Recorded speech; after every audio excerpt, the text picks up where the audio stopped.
Horse Racing Manager is an upcoming horse racing game being developed by Sheep Meadow Road Games for Steam. The game's release is set for 2025, and as a big horse racing fan, I couldn't resist reaching out to the developer to hear more about the project. This is going to be a full overview of Horse Racing Manager, their plans for the title, the possible features they are planning, and a bit behind the scenes. But before we get into all of that, I'd like to thank my Ko-Fi supporters for being more awesome than waking up in 13th century Mongolia as a career. Soon. If you want to support Horse Racing Manager, simply head on over to Steam and wishlist their game. It helps to show them what they are doing right and of course to get a little bit more exposure on the game. And if you want to join in on the discussion, their Discord is in the link below. Let's get into it.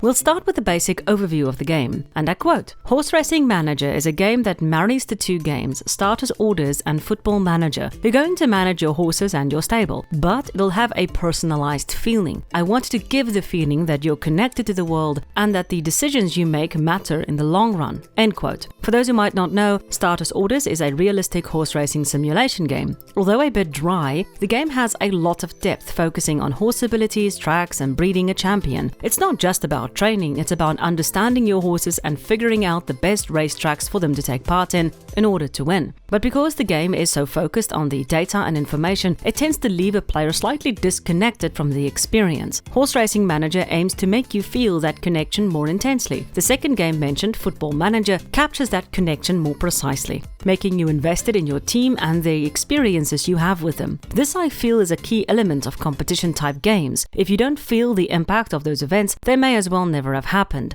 And all of this is found in the gameplay. The gameplay is currently still being refined, but for now there are technically two parts: managing the stable and riding as a jockey. Riding as a jockey will be pretty straightforward and will more than likely work about the same as Starters Orders. Basic and simplistic, with stamina management probably being the main gameplay feature. But the main event is, of course, the managing of the stables. And I quote, "The idea is you'll start out as a stable hand and then work your way up to finally buying your own stable and managing it. It's really all about managing your stable. You'll be hiring trainers, stable hands, buying horses, selling horses, and training them. You'll need to build facilities like training tracks and expansions, and then hire people to run those facilities." End quote. They are taking a lot of time to ensure that you'll be able to look through, save, and scan horses, trainers, and jockeys as you progress through the game. As the game is a managing game, you'll be spending much of your time sifting through information to find the best possible horses or employees for your stable. One of the facilities the developer mentioned is the possibility of building a racetrack and then managing the race days on that track. You will determine ticket prices, how many races will run, how many days will the track be open, and so on. Another possibility are auction houses. I'll get into the auction houses a bit later, but you could potentially build and run an auction house as well. I'm just going to pause here for a moment and make it absolutely clear that this is still very much being decided on. It is still just a thought, really, just something that they're talking about and absolutely not set in stone. This feature can easily be dropped from the game, but I just wanted to mention it because I thought it was a pretty original concept for a horse racing game. Now, to keep the gameplay as realistic as possible, the developers are now working towards adding seasons or yearly cycles to the game. This is to ensure that big races fall on the same dates so that horses can be more accurately tracked and that you can get a sense of time moving forward. This is a feature that their community was quite adamant about and something I'd like to see as well. They're also going to have awards at the end of the year like Horse of the Year, Champion Jockey, Champion Stayer, Champion 2-Year, and of course Triple Crowns and Triple Tiaras. This will give players a goal to work towards and opens the door to really feel like you're aiming to breed a champion. This might sound like a strange thing to get excited about, but games like Rival Stars Horse Racing do not have any yearly cycles and instead randomize their races to keep it more simplistic on the coding. Although it's certainly an easier way to handle the races, it doesn't really create any sort of build-up or realism in the game. Essentially, your stories or your growth with horses are made moot. In comparison, another game like G1 Jockey, which was a game for PlayStation and PlayStation 3, you compete in a yearly season, which enables you not only to see your progress, but to plan ahead and train your horses for specific races, which just raise the stakes all the more on race day. I think this is a very important part for horse racing in general, and one of the reasons why Rival Stars has never captured me as much as other horse racing games do. But I'm glad that Horse Racing Manager is adding it. but your main source of information will be your mailbox. And I quote, "Much like Football Manager, one of the most important features will be the mailbox, where all daily and future information will be sent, like news, updates on horses, upcoming races, and the state of contracts. At this point, you can decide to renew contracts or let them run out. You will make decisions here that will impact the rest of your stable." End quote. I love this idea, and it makes the world feel more alive and busy outside of your stable. It's always a difficult thing to bring to life, that unending pulse of the world, and I think this is a reasonable answer to make the game feel more alive. But you can't do much in this game without some horses, and that's where we're heading next. Champions, longshots, nags, and favorites. These horses make up the world of racing, ability and surprises being valued in equal measure. Zenyatta's stellar career and ability is just as celebrated as the staggering upset caused by Mind That Bird. Many such examples can be found on the racetrack, where champions are made and winning streaks crushed by rookies. It's these moments that make horse racing such an enrapturing sport and continues to capture the imagination of bettors and enthusiasts alike. And the horses in Horse Racing Manager aim to capture that feeling, and I quote, "Potential determines the horse's base ability, but your training will also determine whether your horse does well. We are also planning to add hidden skills that you'll only discover through gameplay and racing the horse, but this is still being worked on. But on the racetrack, a horse can be a leader, a follower, and so on, making their racing styles unique and different and keeping the races interesting." End quote. Beyond that, horses will also have specific skills like speed, endurance, and intelligence. A horse will also have a preferred track type,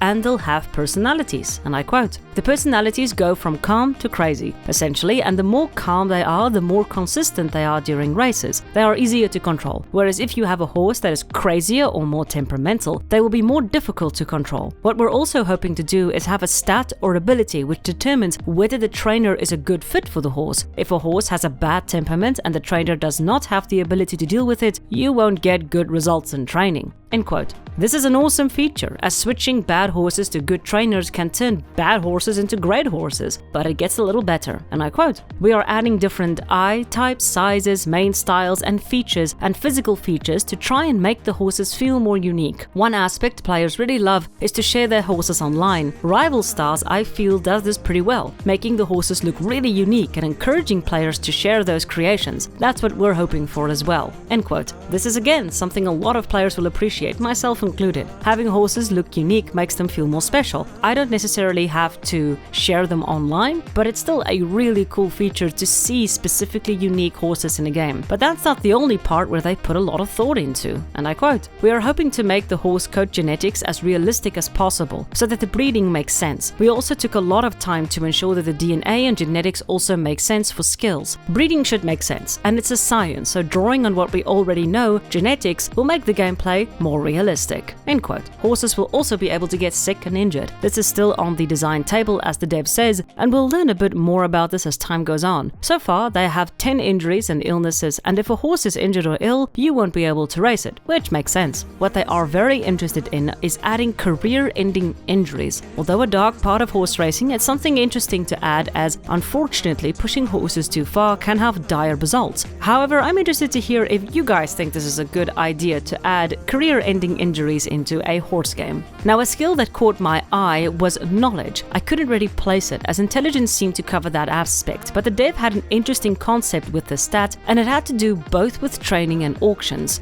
To get horses in the game, you'll have to head to the auctions. The auctions will be in 3 different stages, the first giving you low-quality horses and the final giving you top-quality horses. Although this means that each auction will have a specific tier of horse, you can technically go to any auction at any time. You just need the money to do so. This is nice, as it means that you're not locked behind artificial hindrances that force you to play the game in only one specific way. I'm looking at you, Equestrian, the game. Although I do understand the need for artificial hindrances in-game, it can become extremely frustrating and creates a sort of mindless gameplay. Horse Racing Manager essentially offers a sort of choice. But the auctions are awesome, as you can see, and I'm looking forward to it. Now, the knowledge aspect in particular works like this. And I quote, Knowledge determines how well you know a horse. If you have low knowledge, some of the information will be hidden and will make it harder for you to judge the horse's ability. Auction horses will have mostly hidden ability. It's up to you to do research into the horse's pedigree, genes and history to determine its value." End quote. I love this! It means that we can technically buy a dud at a high-tier auction or buy a pretty great horse at a low-tier auction. It keeps the game interesting and makes the auctions that bit more difficult to predetermine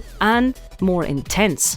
But as stated, knowledge also determines how well you know a horse, and this means that the better you know a horse, the better you'll be able to give it the best training you can. Horses can also have hidden abilities. 15 are currently in the making, like bursts of speed that will reveal themselves through racing and training. This is again a pretty great idea and makes you want to learn more about the horse, and it instantly reminded me of G1 Jockey. Champion Jockey in particular had a feature where certain abilities of horses would be hidden until you actually attempted those abilities, and then the horse would unlock them during a race. I loved these moments as it gave you surprises and made the horses a bit more mysterious and encouraged you to ride the horse to see if you could find out what hidden abilities they had. Each horse essentially acted like a Kinder egg. You never know what goodies you might find. I'm glad Horse Racing Manager is also adding this type of feature. But this sort of leads us into the next point: story and goal. The story of the game is, to me, one of the most important elements of a game. It determines motivation and gives me a reason to stay in the game. Certainly, a lot of games get away and do very well without stories. But in some way, a game is telling a story, even if it's one that you tell yourself. And this is the sort of story that Horse Racing Manager is aiming to tell, and I quote, "You'll have a few backstories to choose from, and this will determine starting money and skills. The idea for now is to start as a stable hand and then slowly make money to finally make enough to buy your own stable. There won't be a big overarching story, but you will be creating your own stories with your choices and the horses you breed or train."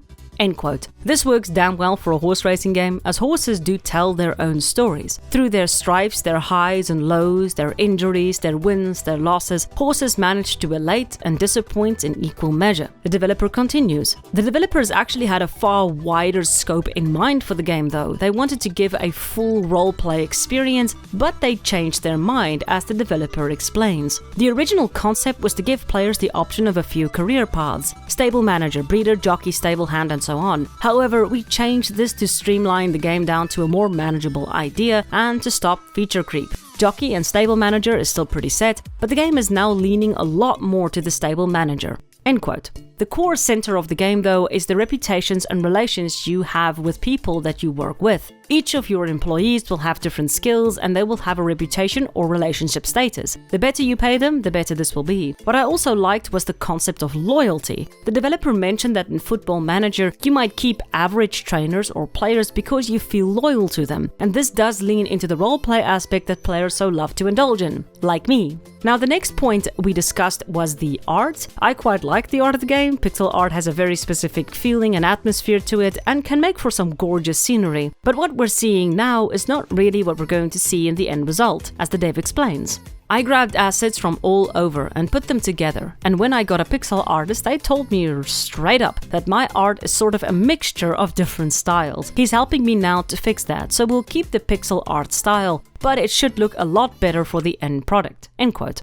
Some other flavorful elements are the announcers. The developer is still working on how to add a voice to the game to ensure that the announcers feel organic and interesting. They mentioned the possibility of AI or possibly hiring voice actors to record the lines, with the issue of course being the names of the horses. Rival Stars worked around that issue by giving a list of names that are announcer friendly, meaning if you select that name, the announcer will mention your horse by name. If you choose something else, you will be referred to as number 4 or number 7, depending on where you are on the track. It's a decent compromise, but of course it all depends on how the developers want to tackle it. A fun fact is the developer also reached out to actual horse racing tracks to inquire if he could use the names of their tracks in his game. As of now, they have not returned his emails, but just the fact that he is putting in that extra bit of effort is awesome to see. Whether the game has the actual names of the tracks or not, I don't think will matter much, as the point is really just to race horses and to, of course, win. The developer actually worked on this game alone for around 8 to 9 months and has now hired 5 extra people to help him with the game. As he explains, working alone gives you a lot of freedom. Working with others is more structured and forces you to think with others, but they have been a huge help. One programmer has optimized the game by 50%, while our pixel artist is now fixing our art from the ground up. It's been a great experience. The long-term plan for this game is to make yearly or bi-yearly updates, much like Football Manager. Although this is a great idea and I like to see games keep up a healthy development afterwards, it can get tiring to buy a new game every year, as has been proven by sport games in general. So it'll be interesting to see how they approach it in the long run, because it can be a little bit odd for gamers essentially. But all in all, I love horse racing games, and a lot of what they are planning sounds like absolutely brilliant ideas. Horse racing games must tell stories, and I think this one has the potential to do just that. It's not that far until February, but I can't wait to see that release.